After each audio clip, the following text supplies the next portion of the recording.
How's it going, everyone? It is I, Anime Outlet, and this is part 2 of What If Deku Had King's Powers. And now, let's begin.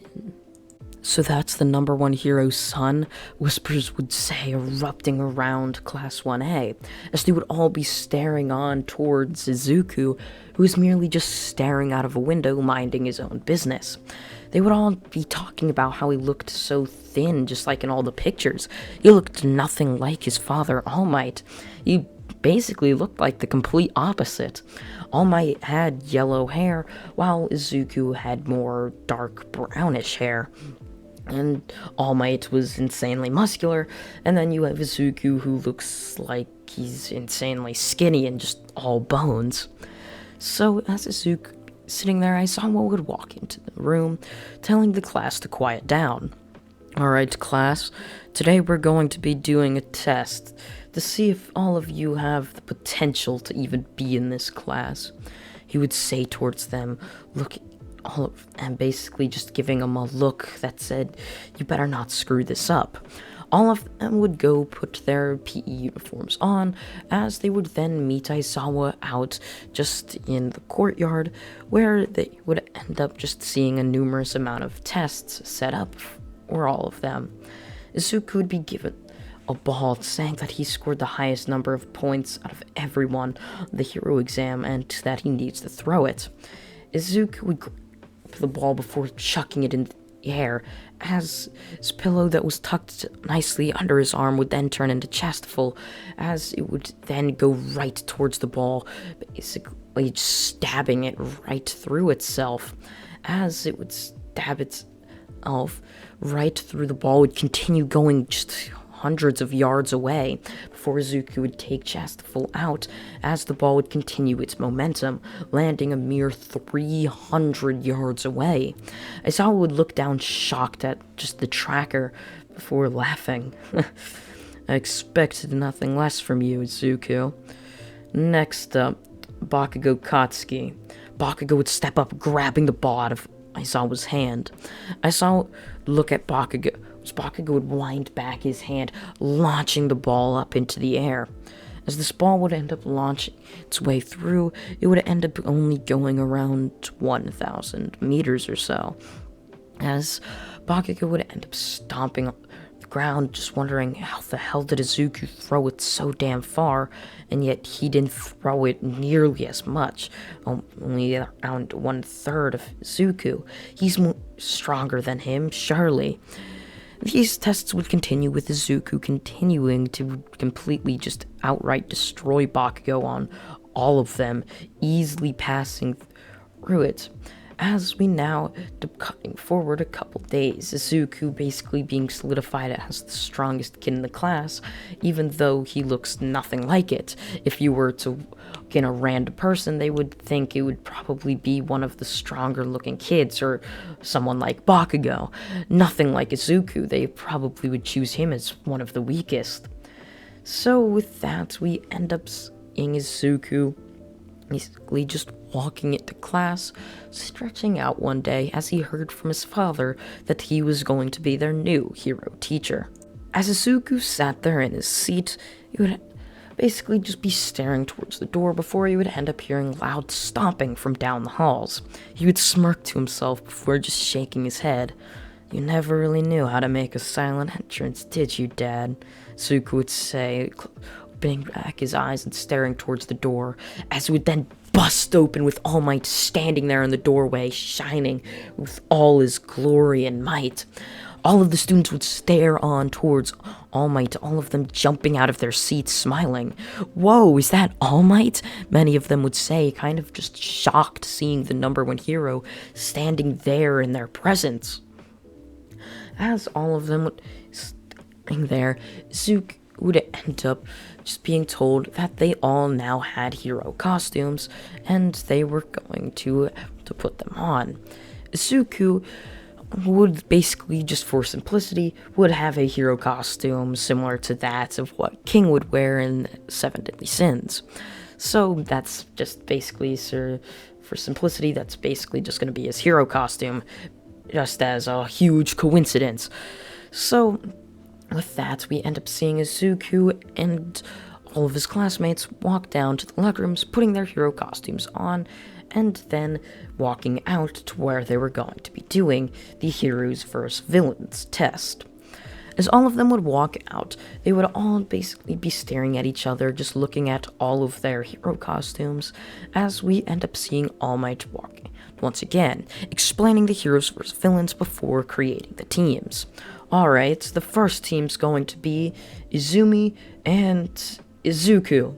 The second team is going to be Bakugo and Uraraka. He would say loudly with his voice, as all of nod their heads, with Izuku's team being the heroes, just like in canon, while Bakugo would be the villains.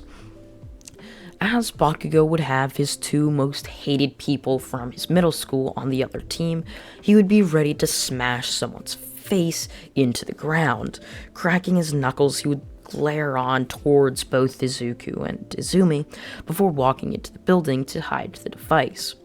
As it would end up being hidden, the 5-minute counter would be over, as Izuku and Izumi would head right into the building.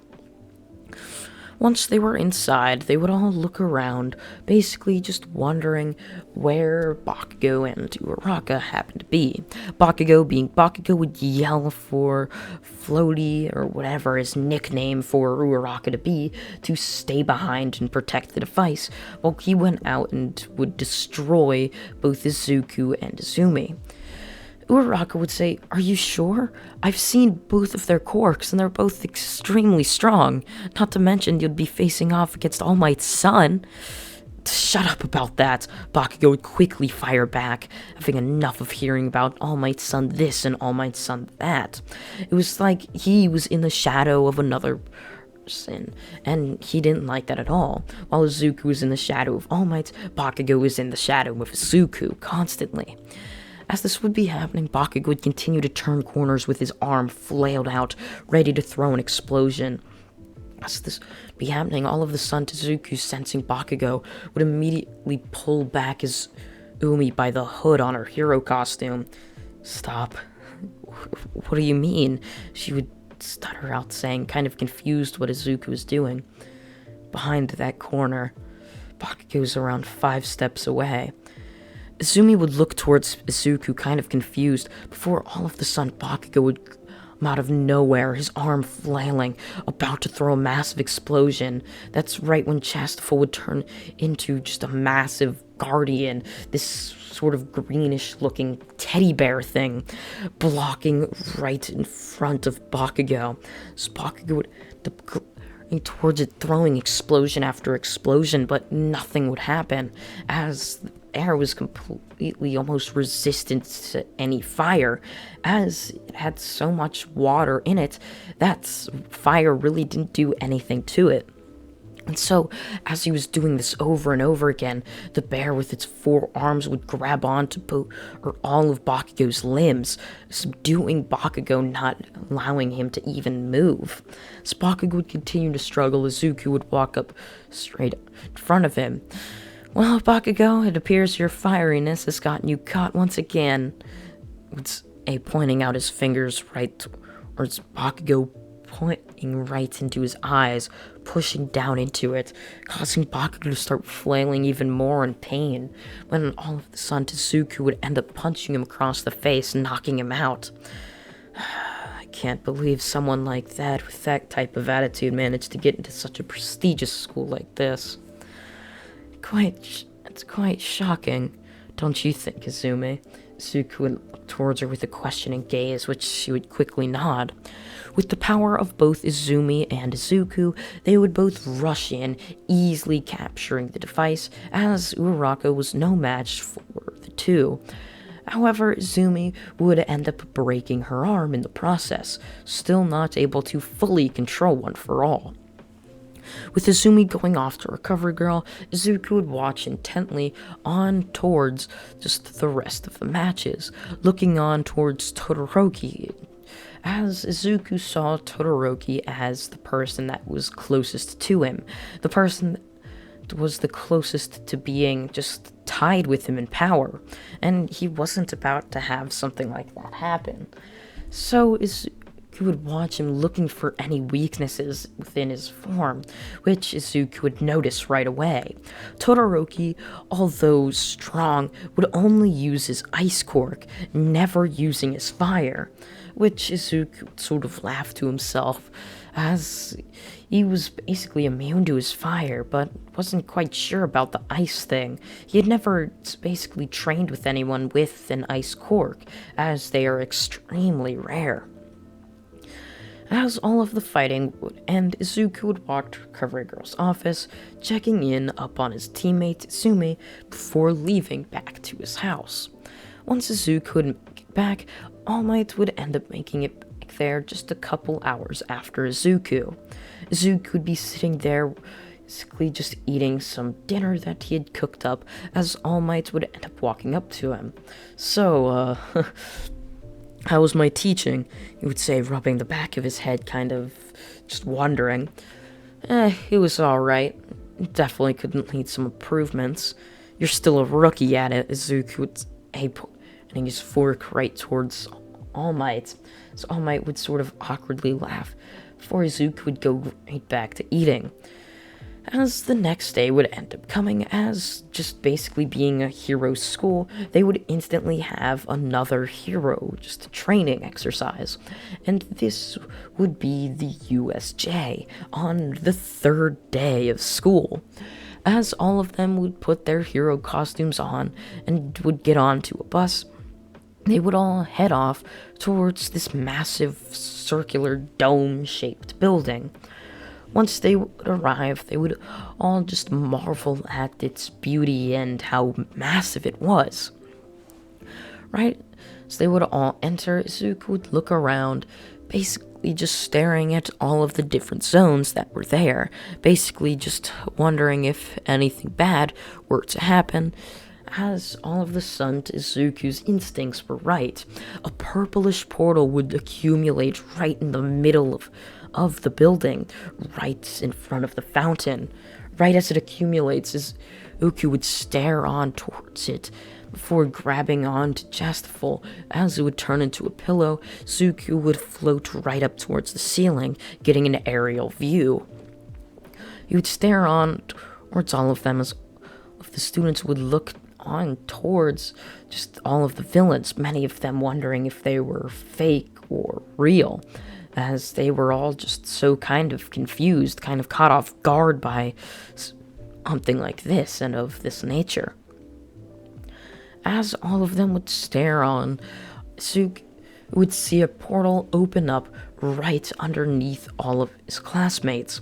Izuku would reach on towards them, however, it would be too late. All of them would basically be sucked up into this portal and would be scattered throughout the USJ, all except a select few that had the intuition to jump out of the way, which would be basically just Ida and a few others.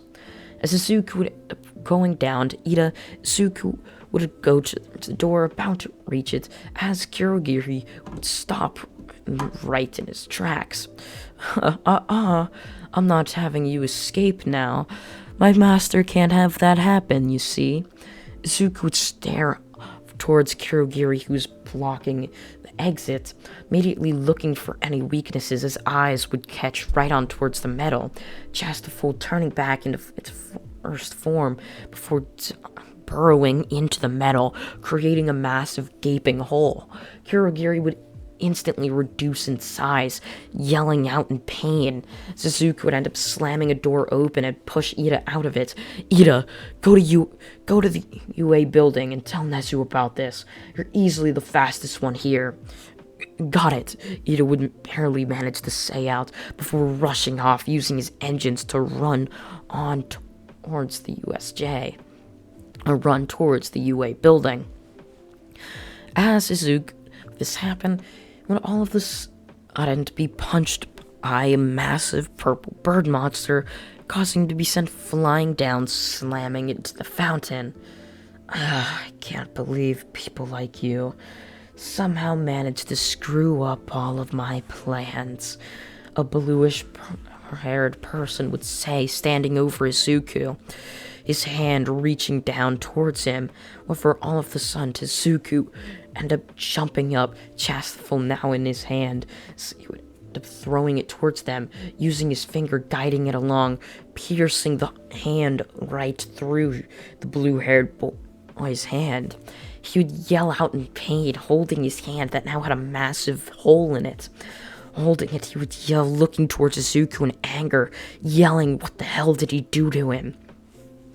As Izuku would only just laugh. Oh, it's nothing. Just immobilize one of your hands, he would say before flicking his fingers once again, as his chastiful would then go right through Shigaraki's second hand, as his other hand would fall right down to the ground, as his arms would go numb. What the hell? He would yell out towards Izuku, who would only smile on towards him. Can't believe people like you still exist in this world. So weak and blind to the real thing.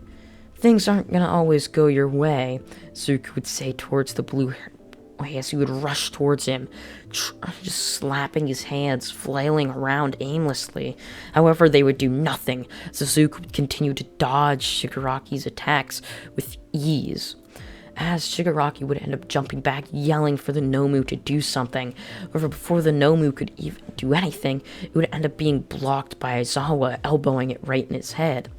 As Aizawa would look towards Izuku, yelling, "Alright, Izuku, I got this from here. Go save some of your classmates," he would yell as Izuku would nod his head. Alright. Rushing out, he would end up going towards the flood zone first, as that was the first zone and the closest zone to him. Right as Izuku managed to get there, though, all of the sudden he would end up hearing an explosion as water would slam and fly down, raining down. Izuku would shield his eyes.